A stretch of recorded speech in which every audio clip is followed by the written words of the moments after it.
वहां बैठ करके जो कमरे में बात हुई, बोले जब मैं घास छीलने के लिए जाता था तो घास छिलते छिलते इतना जप करता था, इतना जप करता था कि चारों तरफ खाली गुरु महाराज ही दिखलाई पड़ते थे। श्री सद्गुरु महाराज की जय। ये रामलगन बाबा अपने से बता, शरीर छोड़ने का मुझे लगता है 10-15 दिन पहले की बात है।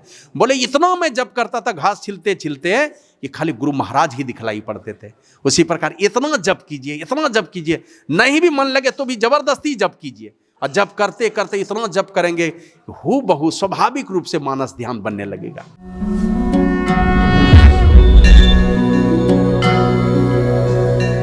आदरणीय मनोज बाबू जिनके नाम पर, जिनके निमित्त ये, उनके पुण्यतिथि पर यह सत्संग का आयोजन है। सीखना हमें है, वो तो चले गए, लौटेंगे नहीं, और हम लोग भी अमृत पी करके नहीं आए हैं, जाना है हम लोगों को भी। और यहाँ तो ऐसे ऐसे लोग आए, दुनिया में अभी तक नाम है उनका। आज तुलसीदास जी महाराज ने लिखा, बाली, बेनु, विक्रम, दधीची गए यहाँ से। बाली क्या किया था आप जानते हैं ना, राम जी के सामने में थे, राम जी नहीं गए उनके सामने में।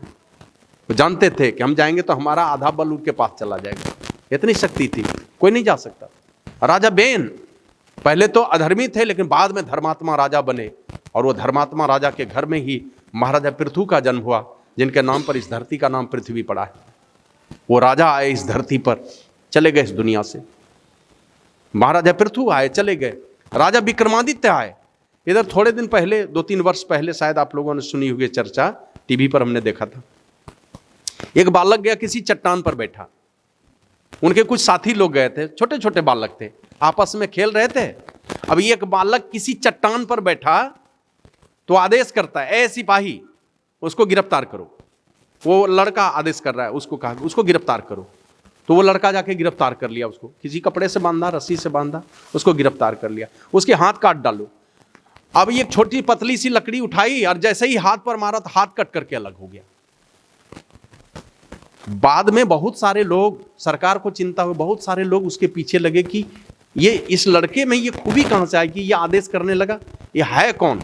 तो बाद में पता चला कि जिस चट्टान पर वो बैठा था, जिस चट्टान पर बैठ करके आदेश कर रहा था, और उसके आदेश से हाथ काट दिया किसी लड़के ने, लकड़ी से मार करके हाथ काट दिया, जबकि कोई हथियार नहीं था उसके पास, साधारण लकड़ी से हाथ काट डाला।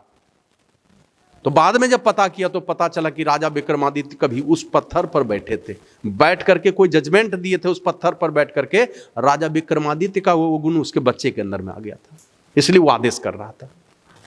दूसरे लोग बैठे, पुलिस विभाग के लोग, वो बैठे तो उनके अंदर में भी उसी प्रकार का कौन सा करंट पैदा हो गया, वो भी उसी तरह का आदेश करने लगा। तो ऐसे धर्मात्मा राजा विक्रमादित्य जो वेश बदल बदल करके घूमते थे, अपनी प्रजा के लिए बहुत सारे सुख के काम करते थे।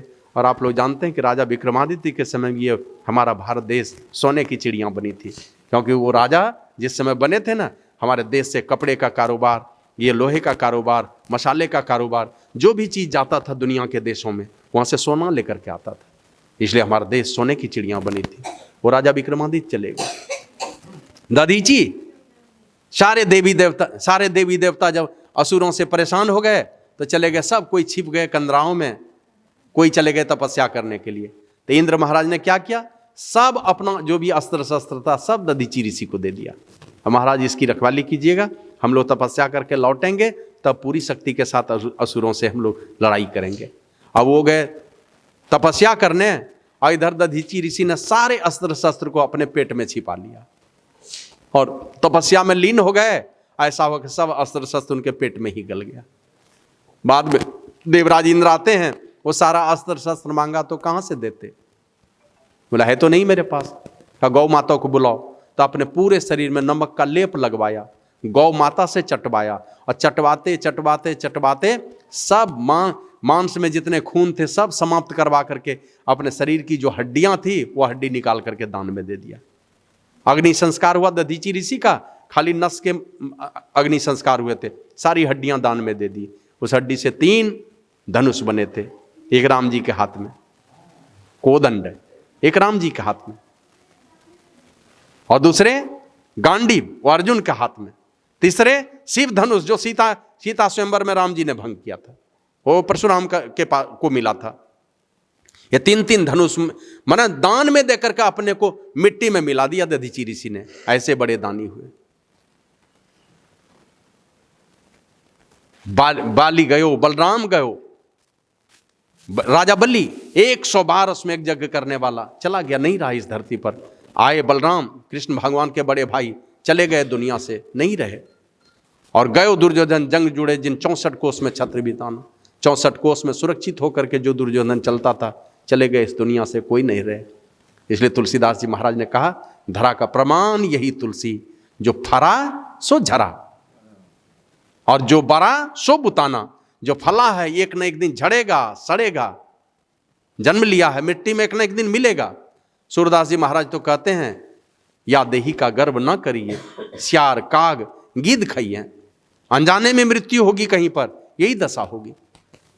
देखते देखते हम लोग देखे भानु बाबा जब बोलते थे तो जब मिलान करते थे हम लोग ना, एकदम हू बहू लगता था पूज्य संत सेवी बाबा बोल रहे हैं। इतनी मैंने इतना बढ़िया संतवाणी और इतना बढ़िया विश्लेषण वो हर विषय पर करते थे।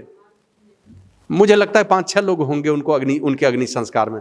महात्मा में मात्र स्वामी वीरेंद्र बाबा पटना वाले जबरदस्ती ही चले गए, जहां पर अग्नि संस्कार किया गया, कोई नहीं जा सके। स्वामी पवित्रानंद, अब मुझे लगता है कि 70-75 लाख का आश्रम बनाया हरियाणा में, और हरिद्वार महाकुंभ में मेरे पास गए, स्वामी जी आप ही को उद्घाटन करना है, आपको करना है उद्घाटन वहां। अब मुझे उद्घाटन जिस दिन करना था उस दिन उनका अग्नि संस्कार हो गया। 75 लाख का आश्रम बनवाया हरियाणा में, खाली पड़ी है। स्वामी सोमानंद बाबा बोलते थे, BA फर्स्ट क्लास की डिग्री थी, संस्कृत ऑनर्स से किए थे, वो बघाकुल में रहते थे। बाबा साहिब स्वामी जी महाराज के पास रह करके जब पाठ करते थे, एकदम जो टनक थी उनके आवाज में, और क्या कहते हैं बुद्धिमता, और क्या कहते हैं हाजिर जवाबी इतने थे, हर प्रश्न का जवाब था उनके पास, तर्क बितर्क कोई नहीं कर सकते हैं। और इतना बढ़िया महात्मा, देखते देखते आंखों से ओझल गए। अभी हाल में सुने होंगे स्वामी अनुपानंद जी महाराज, 1 तारीख को स्वामी श्री वेदानंद जी महाराज ने सब लोगों के, हजारों लोगों के बीच में अपने हाथों से माला पहना दिया और कहा, मेरी अनुपस्थिति में मेरी संस्था का संचालन, मेरे आश्रम का संचालन और आश्रम में जो भी कार्यक्रम है, सारे चीज़ों का संचालन स्वामी अनुपानंद जी महाराज करेंगे, जो अखिल भारतीय साधु महासंघ के राष्ट्रीय अध्यक्ष भी रहे बहुत वर्षों तक। मैं उस समय महामंत्री था, और वो गए 7 तारीख के रात्रि में, 11:30 बजे रात्रि में खांसी उठी, और इतनी खांसी उठी कि 12:30 बजे हॉस्पिटल ले जाते मैंने 10 से 15 मिनट के अंदर में चले गए दुनिया से। 9 तारीख को ध्यान शिविर का समापन था, दुनिया से चले गए। हम लोग अग्नि संस्कार करके आए, और ऐसे 22 तारीख को श्रद्धांजलि वहीं सबौर आश्रम में ही। लेकिन समाधि उनकी बनेगी जाके उत्तर प्रदेश के अमीर नगर में, वहाँ 42 वर्षों तक रहे। राजमहल में भी 5-6 साल रहे हैं, वहाँ भी बनेगी समाधि। और सबौर आश्रम में तब समाधि बनेगी जब स्वामी वेदानंद जी महाराज नहीं रहेंगे। ये तीनों जगह का ये निर्णय हुआ। 22 तारीख को श्रद्धांजलि समारोह है। संयोग से मैं 7 तारीख को पहुँच गया, ये 8 तारीख को पहुँचा, तो लगा कि कुछ अच्छी व्यवस्था हो, इतने अच्छे महात्मा थे। तो अग्नि संस्कार के दिन का पूड़ी जलेबी और सब्जी का भंडारा मैंने अपने तरफ से कर दिया। 1500 लोग खाए होंगे उस दिन, 100 महात्मा थे। और 22 तारीख को 5000 लोगों के लिए 5 मिष्टान सहित पूड़ी कचौड़ी ये सब्जी ये सब का भंडारा है। वो वचनदान भी सब लोगों का हो गया। 10 कच्चा पक्का रसगुल्ला ये मिर्जा चौकी के थे, एक अरविंद साजी, बनियाडी में ससुराल है उनका, तो वो दे दिए। और 5000 टिकरी दे दिए ज्ञानानंद बाबा नाथनगर वाले, 5000 जलेबी दे दिए वो नंदलाल बाबा जो आनंद स्वामी हैं पसराहा वाले। और दही एक आलमनगर के हैं, वो 3 कुंटल दही दे दिए। एक आदमी पत्तल दे दिया। आटा 6-7 कुंटल हो गया। कुछ और बाकी है, तो सब लोग मुझे लगता है सब हो जाएगा। तो मैं ये कह रहा था, आए हैं सो जाएंगे, राजा रंग फकीर, एक सिंहासन चढ़ी चले एक बंधे जात जंजीर। जाना तो है सबको, विचार करना होगा इन बातों पर। करना क्या है मैं, जाएंगे सब, न बालक न जौबने न बिरधी कछु बंद, वह अवसर नहीं जानिए जब आए बड़े जमफद। जम का फंदा आएगा सबके गले में, कब आएगा यही नहीं पता है। गुरु महाराज तो कहते हैं, माघ भूखा बाघ काल के, मुख पड़ो है बावरे, होश कर चेतो सवेरे, बचो ध्यान के दौरे। बचाओ अपने आप को, सब भूखे बाघ रूपी काल के मुख में पड़े हैं। बस जबड़ा दबने की देरी है, बस उतने से वही मौका हमें हम लोगों को मिला है। इसी बीच में हमें वर्तमान को सजा लेना है। पीछे जो गलतियां हुई हैं उन गलतियों को बार बार स्मरण करेंगे, उससे कुछ लाभ होने वाला नहीं है। वर्तमान में अपने वर्तमान को सजा लीजिए। जो वर्तमान को सजाते हैं उसी को सजा हुआ संवरा हुआ सुखद और सुनहरा सवेरा उसी के जीवन में आता है। वर्तमान सजाना। अभी बहुत लोग देखेंगे पुराने लोगों को गाली बकेंगे, ये नहीं किया वो नहीं किया, 22 में ऐसी गलती हुई वैसी गलती हुई। और 22 किसी और के अधीन थी, 2023 हम लोगों के अधीन है। 22 को जो सामर्थ्य थी जिनके अंदर में, उन्होंने 2022 को सजाया, 2023 को हमें सजाना है, आगे बढ़ाना है इसको। उनके गलतियों को दोहरा करके सुधार नहीं हो सकता। उन जो जैसे भी था उनमें जो सामर्थ्य थी उन्होंने 2022 और 2022 के पहले के जीवन को संवारा है। आने वाले जीवन को हमें संवारना है। सूरदास जी महाराज कहते हैं, जा दिन मन पंछी उड़ जाई हैं, जिस दिन मन रूपी पंछी उड़ जाएगा, ता दिन तेरे तन तरवर के सवे पात झड़ जाई हैं। इस तन रूपी वृक्ष के सारे पत्ते झड़ेंगे। इस तन रूपी इस कौन कौन पत्ते हैं इस तन रूपी तरवर के? ये रिश्ते नाते, धन धाम कुटुंब कबीला, ये सारे पत्ते हैं। ये सारे के सारे पत्ते झड़ जाएंगे, बस मन रूपी पंछी को उड़ जाने की देरी। उड़ा, सारे रिश्ते खत्म हो जाएंगे, सब खत्म हो जाएगा। बस उसी समय शुरू हो जाएगा। 1 मिनट पहले तक आप जीवित थे, जैसे प्राण पखेरु उड़ेंगे, सारे लोग जो भी आएंगे आपको छुएंगे, आप देख लीजिए आपसे नफरत करना शुरू कर देंगे, वो अपवित्र होने लगेगा। जो बच्चे गोद में खेलते थे उन बच्चों को भी उनके पास सटने नहीं देगा। अगर कोई सट गया तो बिना नहलाए धुलाए माता पिता उसको घर में नहीं घुसने देंगे। सारे रिश्ते नाते छूट जाएंगे। इसलिए कहते हैं सूरदास जी महाराज, या देही का गर्व ना करिए, मत कीजिए गर्व, मिट्टी में मिलना है। बाबा कबीर तो कहते हैं, माटी ओढ़न माटी बिछावन माटी के सिर होना, एक दिन ऐसा होगा बंदे माटी में मिल जाना। मिट्टी का ही सिरहोना होगा, मिट्टी का ही बिछावन होगा, मिट्टी का ही सब कुछ होगा, और एक दिन मिट्टी मिल करके समाप्त हो जाएंगे। इसलिए इस देह का गर्व ना करें। और दुर्दशा तब होती है जब देखेंगे रावण की जब मौत हो गई, राम ने मार दिया, एक बाज आया तो आंख नोच लिया, दूसरा बाज आया दूसरा आंख नोच लिया, तीसरा बाज आया तो एक हाथ नोच करके चला गया, कुछ दूसरे बाज आए तो दूसरा हाथ नोच करके चला गया। मतलब शरीर की दुर्दशा पूरी हो गई। सूरदास जी महाराज कहते हैं, सियार का गिद्ध खाइए, अनजाने में मृत्यु होगी तो कौन नोच नोच के खा जाएगा पता नहीं। और 3 नाम तन विष्ठा कृम हो, नातर खाक उड़ई हैं। यही 3 गति, जवानी है, बचपना है, जवानी है, बुढ़ापा है।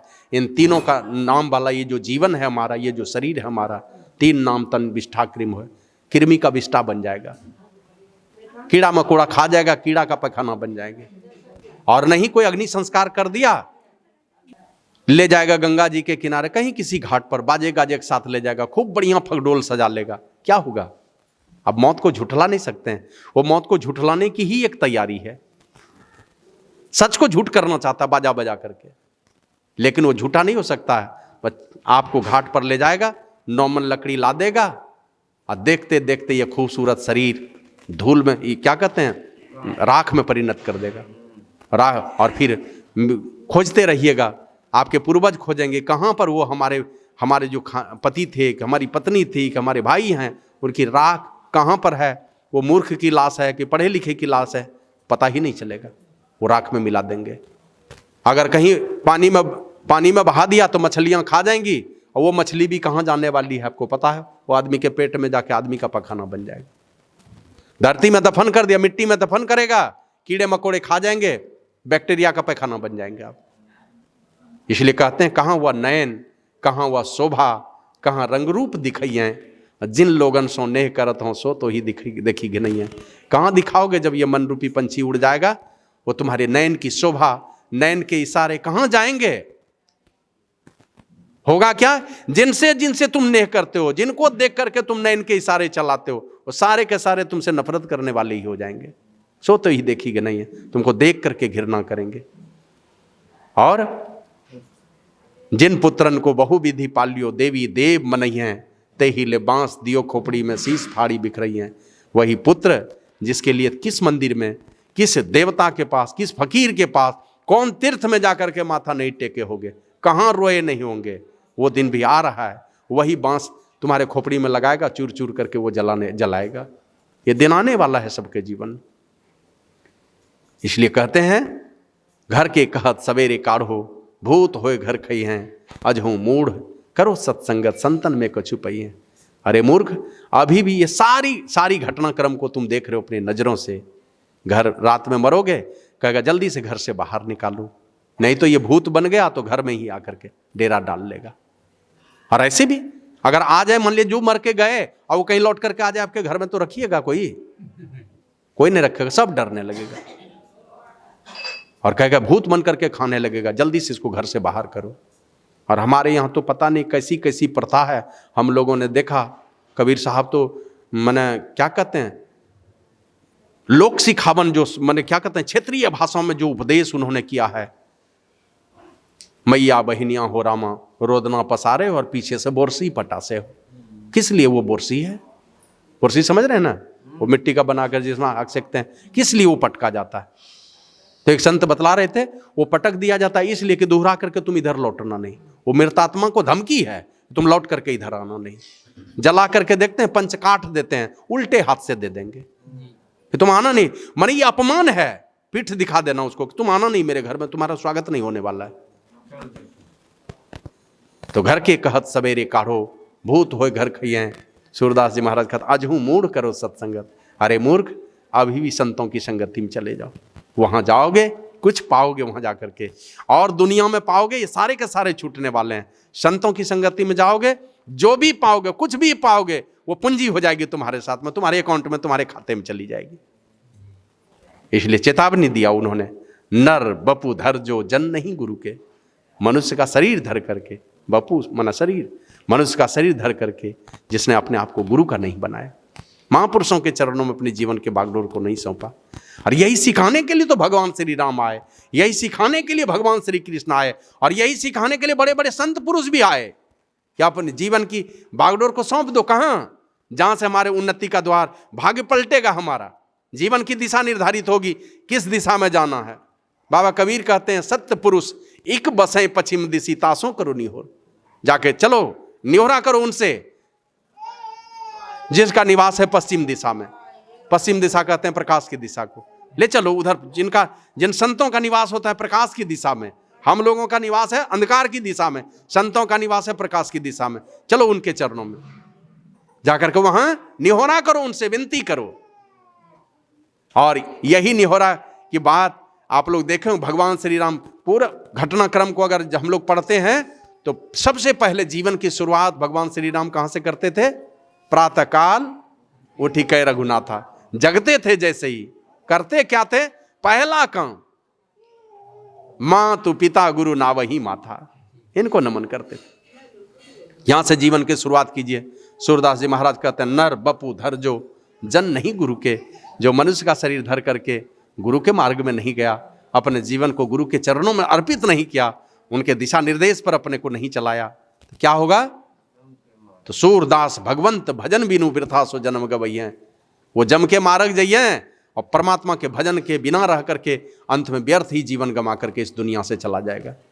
आए थे बोझ उतारने, दरिया साहब की वाणी में है, दरिया नर्तन पाए कर किया न राम उचार, और बोझ उतारन आया सो लिए चले सिर भार। आए थे बोझ उतारने के लिए, पाप की पोटरी जो लादे हैं अनेक जन्मों से, उसको थोड़ा हल्का करने के लिए आए थे, लेकिन फिर से बोझ अपने ऊपर लाद करके, आसक्ति का बोझ, पाप का बोझ लाद करके इस दुनिया से जाने लगे। इसलिए सचेत होकर के संतों के सानिध्य में जाकर हमें परमात्मा की भक्ति करनी है। और करनी कब है? बाबा कबीर करते हैं इसी जन्म में। जीवत समझे, जीवत बूझे, जीवत मुक्ति निवासा, और जियत कर्म की फांस न काटे मुए मुक्ति क्या सा। जीते जी कर्म के फांस को काटेंगे नहीं, मरने के बाद मुक्ति होगी। और सारा चीज जीते जी चाहते हैं, जीते जी चाहते हैं, नौकरी हो, पैसा हो, घर हो, सब कुछ जीते जी चाहते हैं। मुक्ति की भी आशा भी जीते जी चाहिए। और जब जीते जी परमात्मा मिल गए, मरने के बाद भी मिलेंगे। नहीं तो जीते जी जो परिस्थिति आप और हम जो अपने जीवन में तैयार किए हैं, वही परिस्थिति आपके लिए तैयार रहेगी। हमारे गुरु महाराज कभी कभी एक कहानी कहते थे जो कल्याण अंक में छपी थी, बाद में शांति संदेश में वो भी कहानी छपी थी। गुरु महाराज कहते थे कि राज में 5 वर्ष के लिए राजा बनाते थे, लेकिन उस राज्य में एक नियम बना रखा था कि 5 वर्ष के बाद जब राजा हटेगा तो राजा को राज्य में नहीं रहने देना है, उसको भेज देना है। कहाँ? का नदी के उस पार, पानी वाले जहाज पर बिठाओ और नदी के दूसरे पार में अकेले ले जाके छोड़ दो। यही नियम बना रखा था। बारी बारी से 5 वर्ष के लिए राजा बनते थे। 5 वर्ष पूरे होने के बाद सारे राजा रोते हुए जाते थे, क्योंकि घर परिवार सब छूट जाता था, जाना पड़ता था अकेले। अब कोई राजा ही नहीं बनने लगे। सब देख लिया कि 5 वर्ष के बाद जब उसी पार जाना है, क्या करेंगे 5 वर्ष के लिए मौज ऐश मौज करके। कोई नहीं बनते थे। संयोग से एक कोई साधु मिल गए, उनको बोला आप बनिएगा राजा, क्योंकि बिना राजा का राज वो क्या कहते हैं, नहीं चलेगा। तो बन गए। बोला आप लोगों की इच्छा में बन जाता हूं। जब वो राजा बने तब पहले विचार किया उन्होंने, हमारा जीवन सजता है विचार से। जिस प्रकार का विचार करेंगे उसी तरह का जीवन हो जाएगा। विचार से सजता है हमारा जीवन। तो सबसे पहले संतों के पास जाते हैं तो आपके अंदर में विचार पैदा करते हैं, चिंतन पैदा करते हैं, और ये चिंतन जीने की दिशा बदलती है। तो गए, उनके राजा बन गए। अब वो महात्मा विचार करने लगे, राजा तो मैं 5 वर्षों के लिए बनूंगा, लेकिन 5 वर्ष के बाद मेरी क्या दशा होने वाली है, कहाँ जाऊंगा, चल के देखना चाहिए। जहां जाना है 5 वर्ष के बाद, क्योंकि यहां का दिन तो 5 वर्ष का है, 5 वर्ष के बाद तो बहुत लंबा जीवन है वहां के लिए, उसको चल के देखना चाहिए। चले गए, पानी वाले जहाज पर बैठ के नदी के उस पार गए, और उस पार जाकर के देखते क्या है, बहुत सारे नरकंकाल गिरे पड़े थे, मनुष्य की हड्डियां बिखरी हुई थी। जहां ले जाकर के ये उतरे थे, बात समझते देर नहीं लगी। जो जो राजा बना 5 वर्षों तक तो राज किया, ऐश किया, 5 वर्ष के बाद ला के इस पार में छोड़ा है, कोई जानवर मार के खा गया उसको, उसी की हड्डियां गिरी पड़ी है। तब उसने विचार किया ये सारे समस्याओं का निदान करना चाहिए। ऐसे मौका लगा था रावण को भी। राम जी को कहा मुझे भी मौका मिला था, और अपने तप के बल से हमने वो सामर्थ्य भी अर्जित किया था। ये एक दिन सागर का पानी पिया तो खारा लगा, मैंने सोचा इसको दूध का सागर बना दूंगा। मुझ में भी सामर्थ्य थी, कर सकता था मैं, लेकिन सोचा अच्छा बाद में कर लूंगा। एक दिन गया नर्क में, देखा वहां सारे जीवों को जमदूत बड़ी कष्ट देते हैं। तो हमने सोचा इस नर्क को ही हटा दूंगा और इस मृत्यु भुवन से स्वर्ग की एक सीढ़ी बना दूंगा। कोई भी जीव जो मर करके नर्क में नहीं जाएगा, सीधे स्वर्ग जाएगा। सोचा था हमने, सोना मेरी लंका है सोने की, अगर इसमें खुशबू हो जाए तो और कितना अच्छा लगेगा। तो हमने सोचा था कि इसमें खुशबू भर दूंगा, मेरे अंदर में सामर्थ्य भी थी, लेकिन वो काम नहीं किया। कल पर टालता गया, और जिस काम को नहीं करना चाहिए, टालना चाहिए, वो जल्दीबाजी में कर लिया। और आज मैं दुनिया से जा रहा हूं और अपजस लेकर के जा रहा हूं, दुनिया से अपकीर्ति लेकर के जा रहा हूं। मौका मिला उनको, वही भगवान श्री राम को उपदेश किया था, जब भी मौका मिले जो बढ़िया काम उसको जल्दीबाजी में, जितनी जल्दीबाजी उसको कर लो, और जो गलत काम है टालते जाओ और अंतिम में छोड़ दो। तो वही मौका मिला उस राजा को, तो सोचा कि चल करके देखना चाहिए।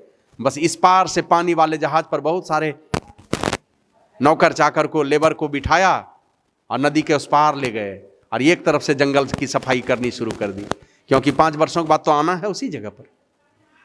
बाबा कबीर कहते हैं, कबीर सो धन संचिए जो आगे की हो, लादे शीश पे गांठरी जात न देखा गोए। ऐसे धन का भी संचय करो जो तुम्हारे साथ चलने वाला है। इस संसार को सजाने वाला भी धन चाहिए, लेकिन इस संसार को सजाने वाला धन से परमार्थ नहीं सजने वाला है, वो सजेगा परमात्मा की भक्ति से। तो राजा ले गए बहुत सारे लोगों को, जंगल की सफाई शुरू कर दी। हिंसक जानवर सारे भाग गए, कुछ मिले होंगे तो उनको मरवा दिया। जंगल की सफाई की, इस पार से ही रुपये पैसे ले जाकर उस पार में बहुत बड़े बड़े घर बनवा दिए, इसी पार के लोगों को ले जाकर बसा दिया उस पार में।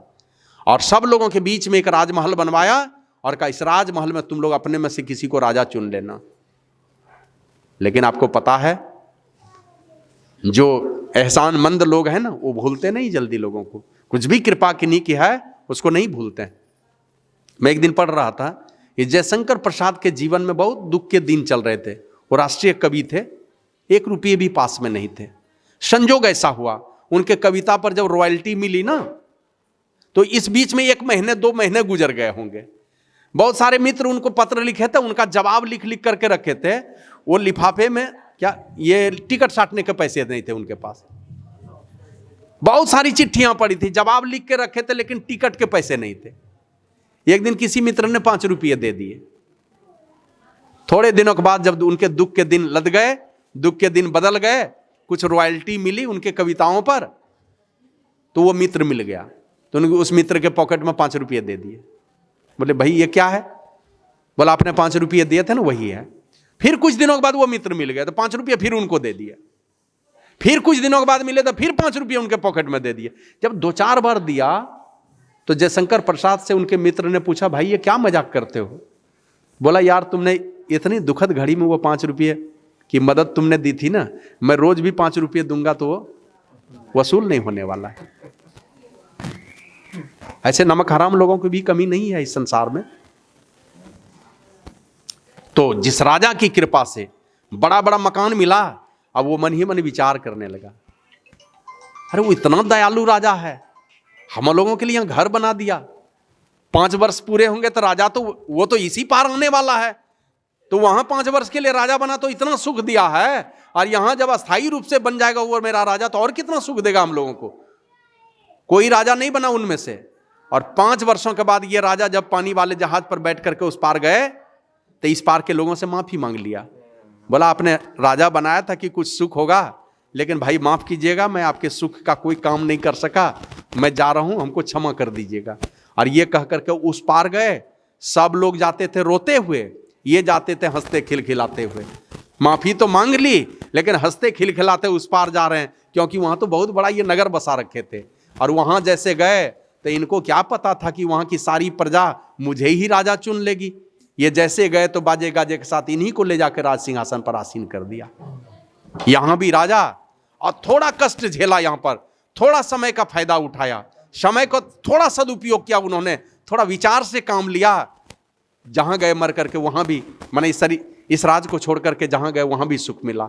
इसलिए बाबा कबीर कहते हैं, तन छूटे जीव मिलन कहत हूं, सो सब झूठी आशा। इस झूठी आशा को छोड़ दीजिए कि शरीर छूटेगा तो हमारा बाल बच्चा श्राद्ध कर्म करके हमको कहीं पहुंचा देगा। हाँ, उससे भी अच्छी गति होती है।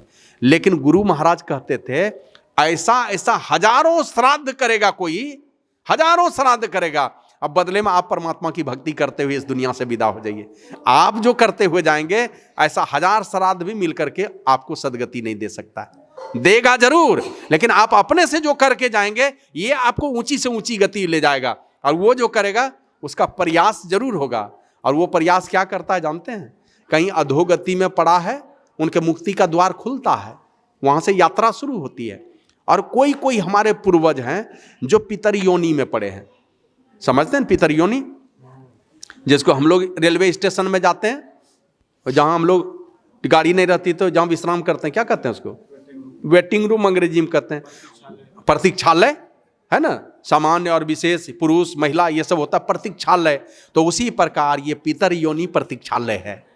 थोड़े पॉइंट के चलते मनुष्य शरीर नहीं मिल रहा है, वेटिंग में पड़े हैं वो, अब जाएंगे कि तब जाएंगे, मतलब पूरा नंबर, पूरा अंक नहीं आ पा रहा है। आप जैसे उनके नाम पर ये सत्कर्म करते हैं, साधु पुरुषों को बुला करके, ये पॉइंट उनके साथ जुड़ जाता है, ग्रेस मिल जाता है उनको, मनुष्य शरीर मिल जाता है उनको।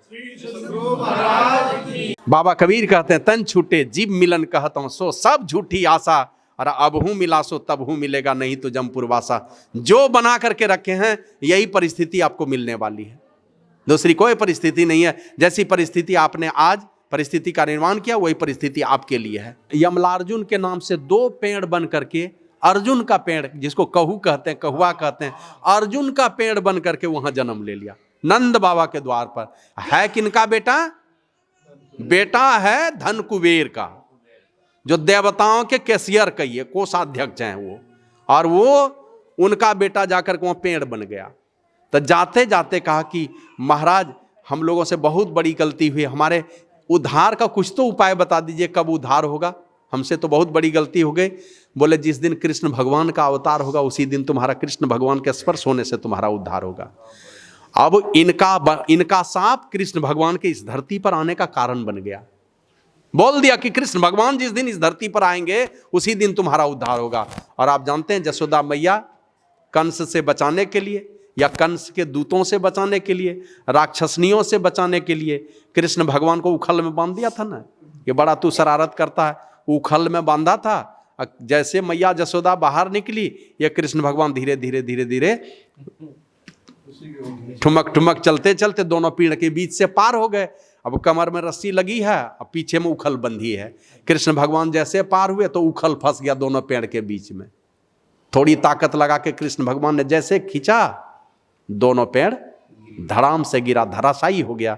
और दोनों पेड़ से दो दिव्य बालक पैदा हुए, और दोनों बालक ने कृष्ण भगवान को प्रणाम किया।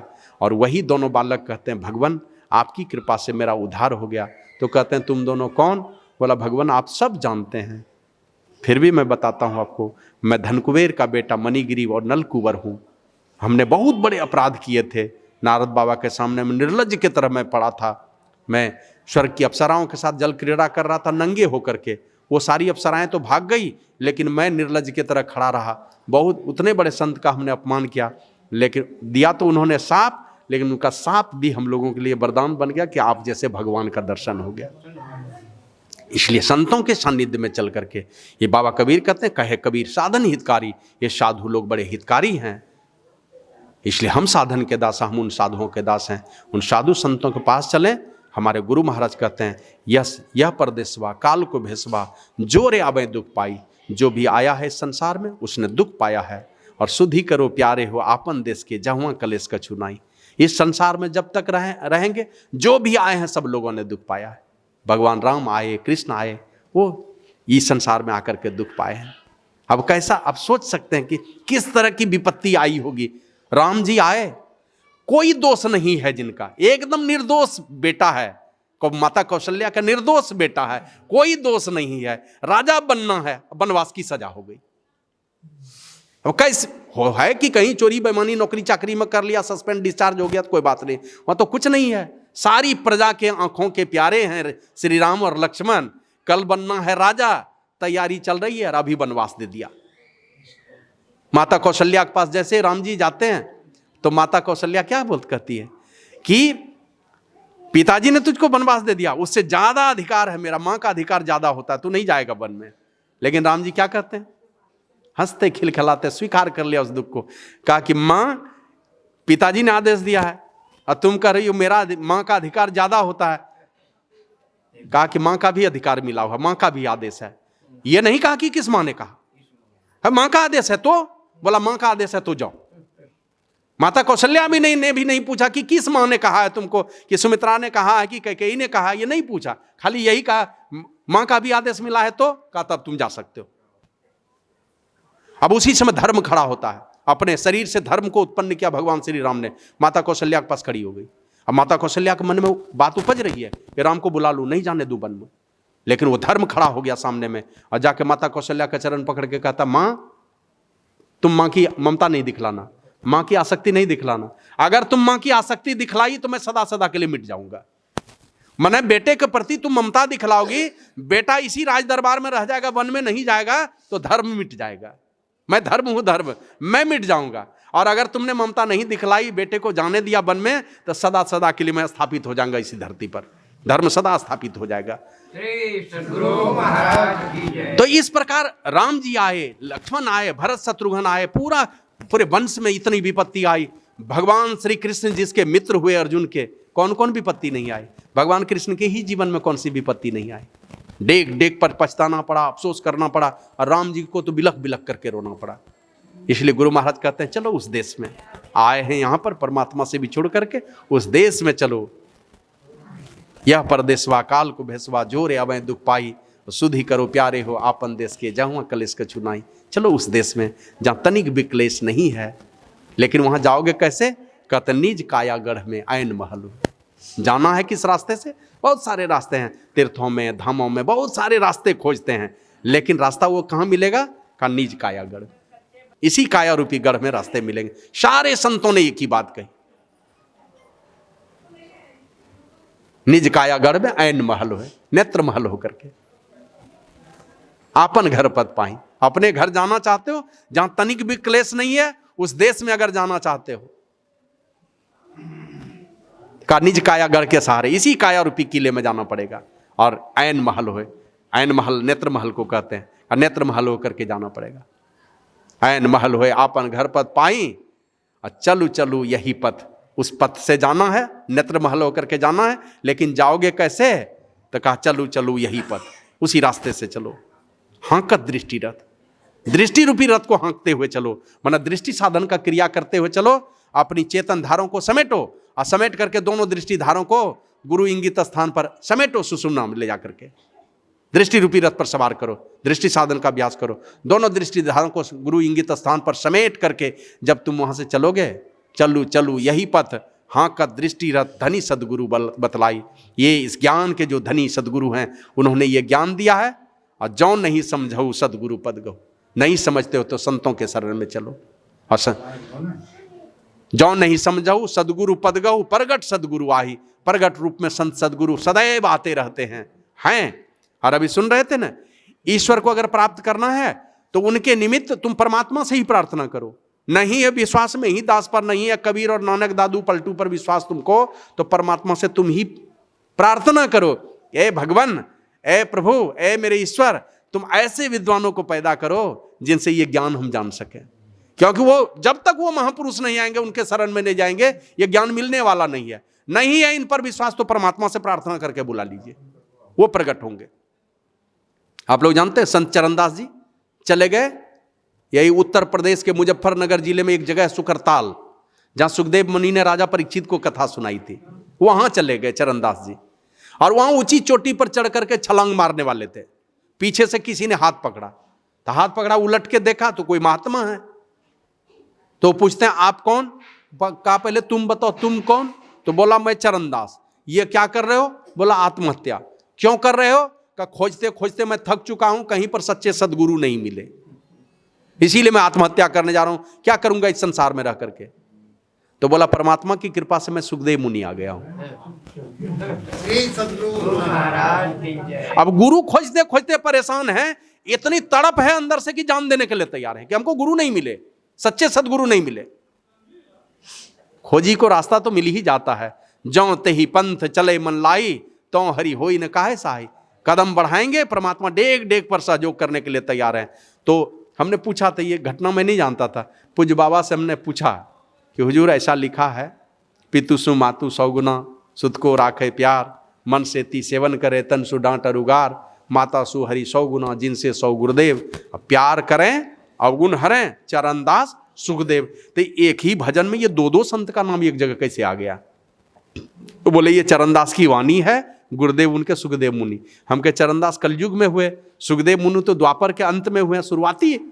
बोले वही सुखदेव मुनि कलयुग में आकर के दर्शन दिए और उनसे दीक्षा लिया है चरणदास जी महाराज ने। सुखदेव मुनि से दीक्षा लिया चरणदास ने।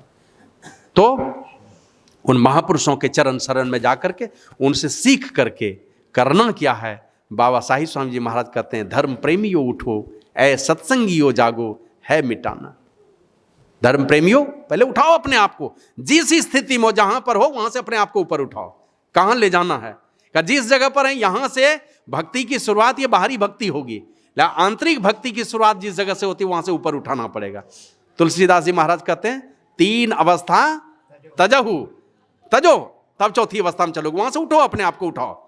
अभी हम लोग सुने ना, यमराज ने उपदेश किया नचिकेता को, उत्तिष्ठता, उठो, जागृत है, पहले उठो तब जागो, श्रेष्ठ पुरुषों के संगति प्राप्त करो, चलो वहां पर।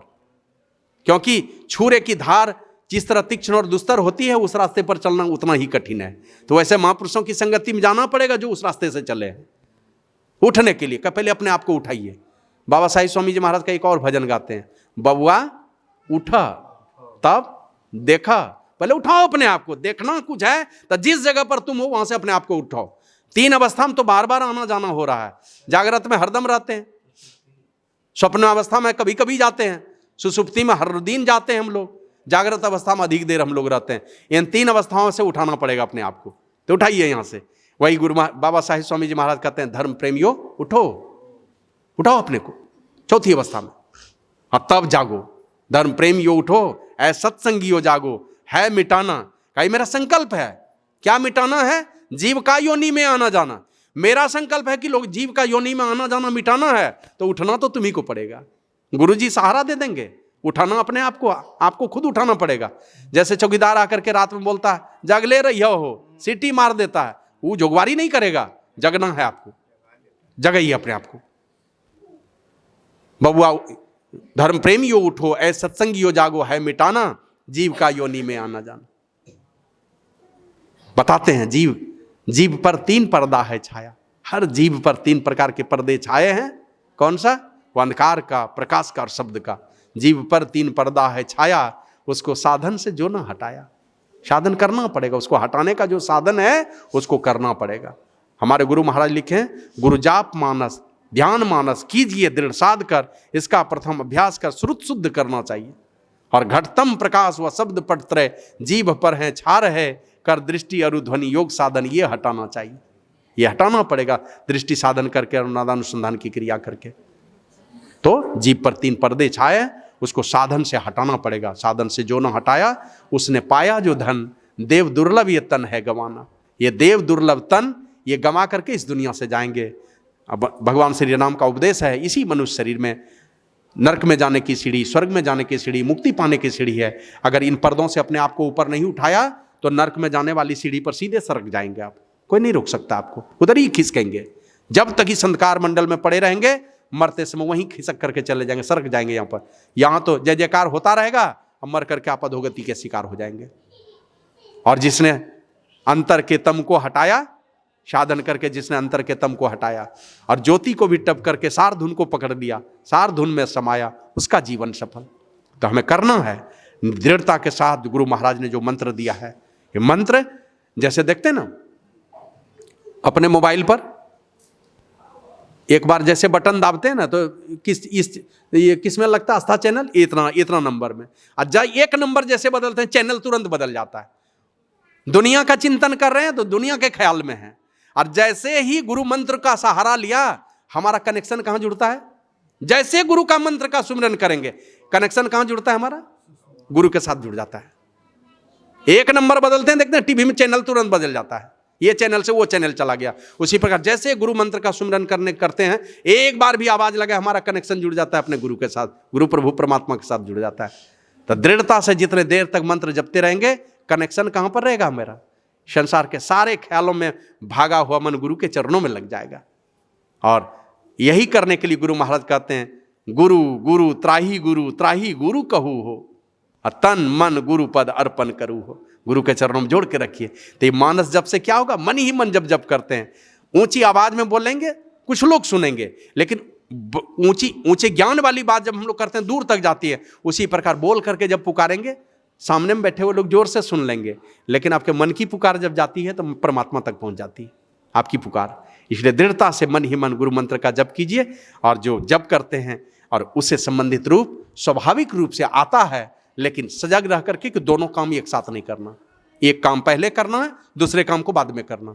ऐसा नहीं कि मानस जप कर रहे हैं तो मानस ध्यान होने लगे, और मानस ध्यान कर रहे हैं तो मानस जप होने लगे। अधिकांश का यही होता है, मेरा भी होता था। कुछ थोड़ा कभी कभी संजोग बनता है तो दोनों में बिलगाव होता है, नहीं तो कुछ से कुछ होने लगता है। तो दृढ़ता से मन ही मन गुरु मंत्र का जप कीजिए, और इतना जप कीजिए, इतना लीन हो जाइए, बस केवल आप रहें और जप रहे। जप का भंडार। पूज्य रामलगन बाबा का नाम सुने हैं ना, जो मनियारपुर में समाधि है। जाते थे घास छीलने के लिए, खुरपी लेकर के गाय के लिए लाते थे। अब घास छील रहे हैं, छिलते वो गए समाधि में, गए ध्यान में। अब बहुत सारी माता लोग जाती थी घास काटने के लिए, उधर से आती थी 1-2 घंटे के बाद, तो देखिए वो बैठ के ध्यान कर रहे हैं, बैठे हैं खुरपी हाथ में, बैठे हैं ध्यान में। तो उस घटना की चर्चा एक बार मनियारपुर में शरीर छोड़ने के पहले किए।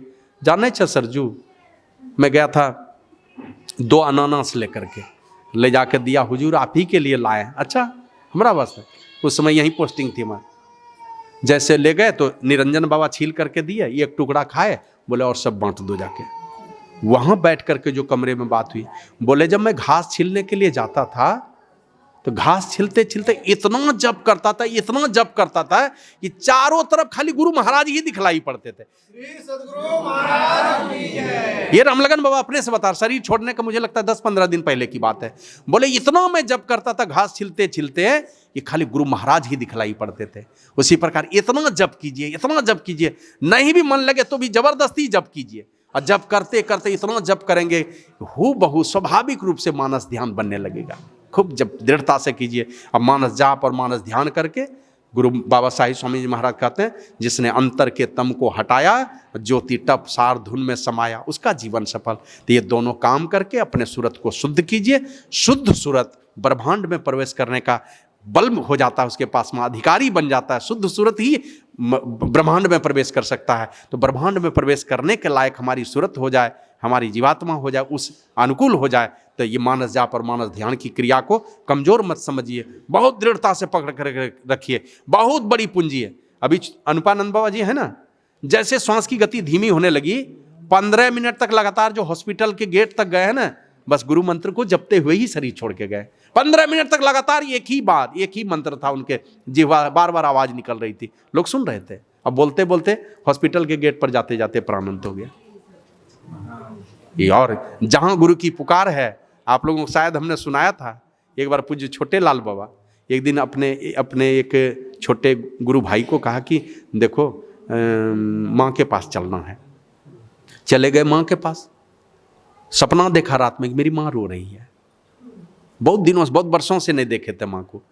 चले गए, वहाँ गए तो सचमुच में माँ रो रही थी। तो देखा जैसे बेटे को तो और रोने लगी। तो माँ से पूछा, माँ तुम क्यों रोती थी? क्या रोती थी? इसलिए कि मेरा बेटा इतना बड़ा साधु बन गया, मैं मर जाऊंगी, अब ज़्यादा दिन बचूंगी नहीं। मैं मर जाऊंगी तो मेरा बेटा तो मेरे मुर्दा शरीर का भी दर्शन कर लेगा, लेकिन मैं अपने बेटे को कब देखूंगी जो साधु बन गया? मैंने तो बचपन में ही देखा। बोला अब देख लिया ना? बोला हाँ। अब नहीं रोगी ना? बोला नहीं। बोला और कितने दिन बचोगी? कहा तो कहती और 4 महीना। 4 महीना। तो पूछा और किन्हीं को देखने की इच्छा है? तो बोली हाँ। किनको देखने की इच्छा?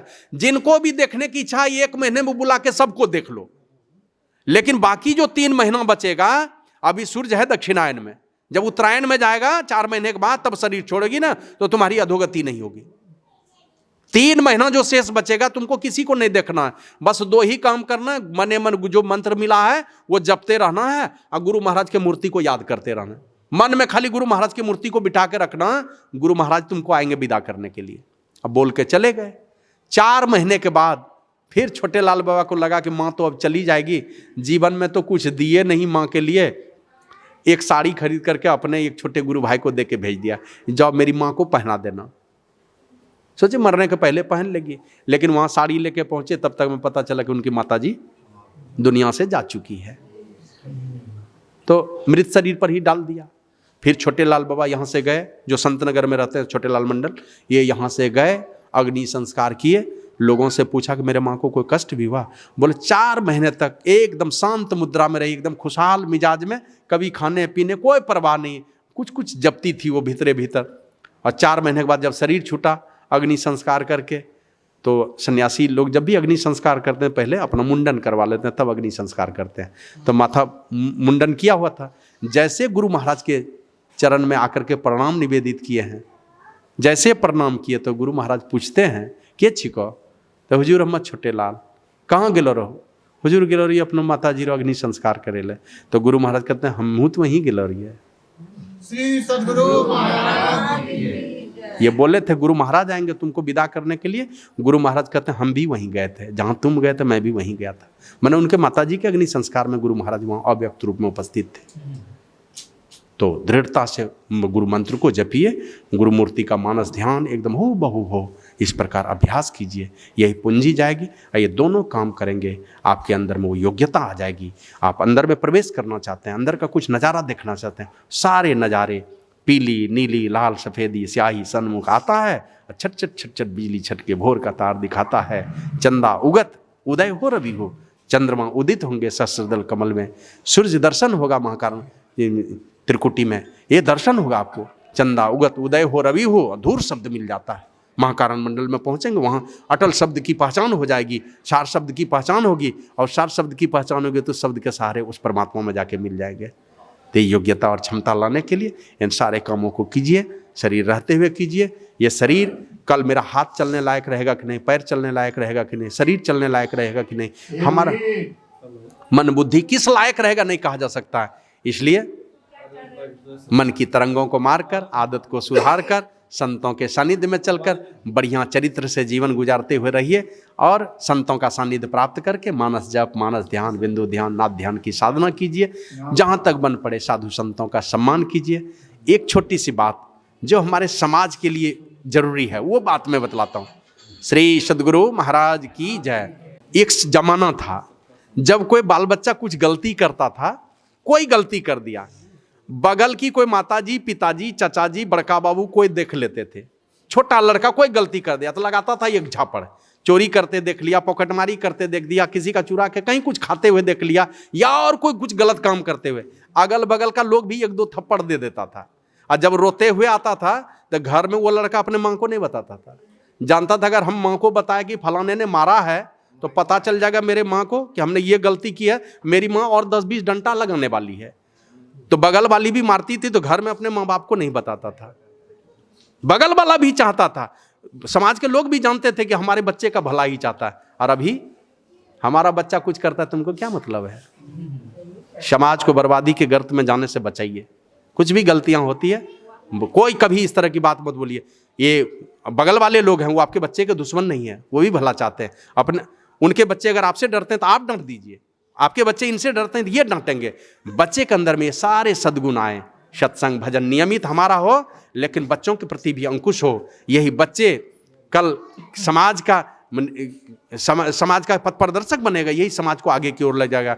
इन बच्चों के ऊपर भी आपकी निगरानी रहे, बच्चों के अंदर में अच्छे संस्कार आवे, और बच्चों की भी जवाबदेही बनती है। माता पिता के कीर्ति ध्वज को कौन बढ़ाएगा दुनिया में आगे? कौन नाम लेने वाला है आपके पिताजी का, आपके माता जी का?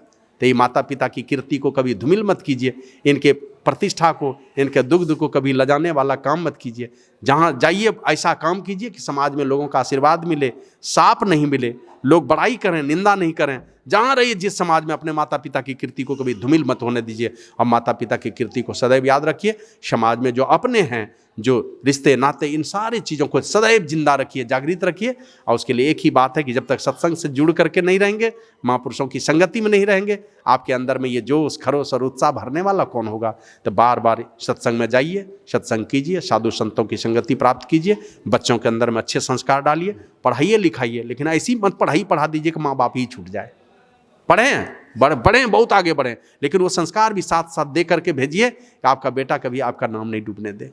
ये सारे संस्कार हमारा जो आने वाला दिन होगा, हमारा जो आने वाला नववर्ष, जो भी नया सवेरा आएगा, वो सवेरा निश्चित रूप से विश्व गुरु के रूप में दिखलाई पड़ेगा।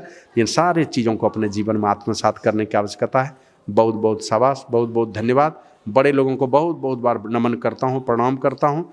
और गुरु प्रभु से आप सबों के स्वस्थ, दीर्घायु एवं शांतिमय जीवन की कामना करता हूँ। विशेष करके आदरणीय मनोज बाबू, जिनके पुण्यतिथि के अवसर पर यह सत्संग का आयोजन हुआ, जहाँ कहीं भी हों, गुरु प्रभु के चरण शरण में स्थान मिले। उनकी ऊंची से ऊंची गति बार बार होते होते अंततः वो मुक्ति को प्राप्त करें, ये गुरु प्रभु से प्रार्थना करता हूँ। उनके बाल बच्चों को, धर्मपत्नी के लिए भी गुरु प्रभु से उनके शुभ उन्नति की कामना करता हूँ। बोलिए प्रेम से श्री सद्गुरु महाराज की जय।